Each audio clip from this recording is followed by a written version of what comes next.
Welcome to voice 24। मैं दीपक सिंघल और आप सुन रहे हैं वॉइस 24।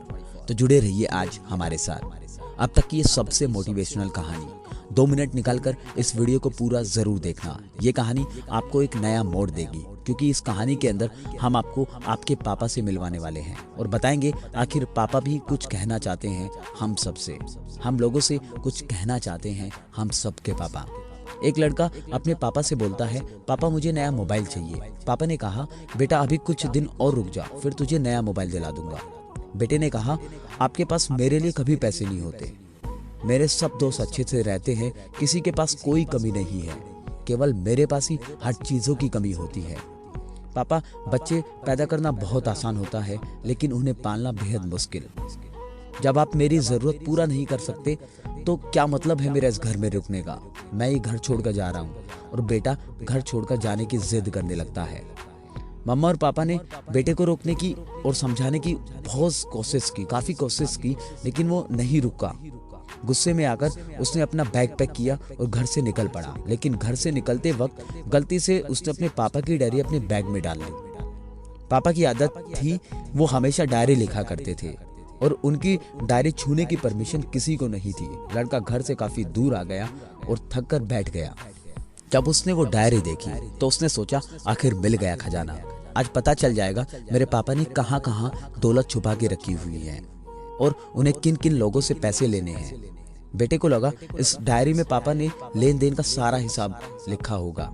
जैसे ही उस लड़के ने डायरी को पढ़ना शुरू किया, उसकी आंखों से आंसू बहने लगे। डायरी के शुरुआती पन्नों में बेटे को जो बाइक दिलाई थी उसका हिसाब लिखा हुआ था, जिसकी ईएमआई पापा अभी तक चुका रहे थे। दूसरे पन्नों में बेटे की फीस और एडमिशन का कर्ज लिखा हुआ था कि इन लोगों को इतने पैसे वापस देने हैं। और सबसे आखिरी पन्ने पर लिखा था, बेटे को मोबाइल भी दिलवाना है, उसके लिए मुझे कौन कौन कर्ज दे सकता है। उन सभी लोगों के नाम भी लिखे हुए थे। बेटे ने जैसे ही पढ़ा, वो पागलों की तरह रोते रोते दौड़ता हुआ घर के आंगन में जाने लगा, अपने पापा के पास जाने लगा। जैसे ही उसने घर आकर देखा, मम्मा और पापा दोनों कोने में बैठे रो रहे थे। बेटा अपने पापा के पैरों में गिर गया और रोने लगा, पापा मुझे माफ कर दो। पापा ने कहा, बेटा तू मत रो, तुझे मोबाइल मिल जाएगा।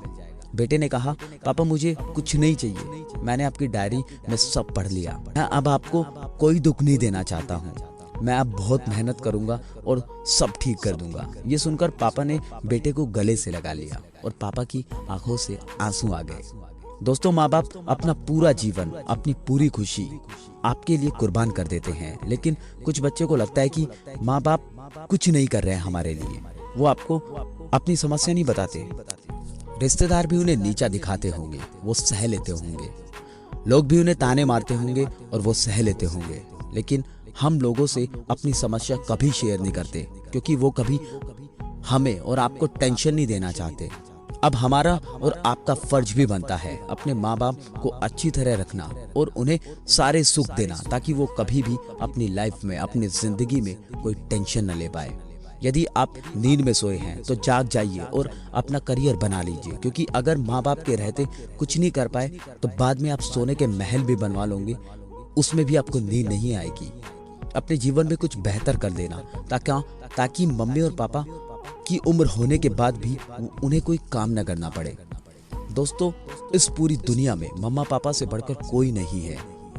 अगर कभी आपको भगवान को देखना है तो चले जाना अपने मम्मा पापा के पास और बोल देना, I love you mamma, I love you papa. यकीन मानो, इससे ज्यादा खुशी आपको अपनी जिंदगी में कभी नहीं मिलेगी। आज की इस वीडियो में आपको कुछ अच्छा लगे तो नीचे कमेंट्स में जरूर लिख देना और मैं आपके कमेंट्स का इंतजार करूंगा, क्योंकि यार मम्मा पापा के लिए लिखना बहुत आसान होता है।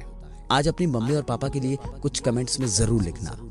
चलिए आज के लिए इतना ही। अब शाम हो चली और हम भी चलते अपनी नई कहानी की ओर, कुछ नया लिखने, कुछ नए सपने, कुछ यादें और कुछ जिंदगी के साथ बिताए हुए सुनहरे पल। दोस्तों, फिल्मों की नकली कहानी शेयर करने से अच्छा आप हमारी वीडियोस को शेयर करें, ताकि किसी न किसी को मोटिवेशन मिल पाए और किसी न किसी को अपनी लाइफ में कुछ बेहतर करने के लिए, कुछ अच्छा करने के लिए कुछ अच्छा सुन पाए। तो मिलेंगे एक नई वीडियो के साथ, नए जुनून के साथ। तब तक सुनते रहिए वॉइस 24।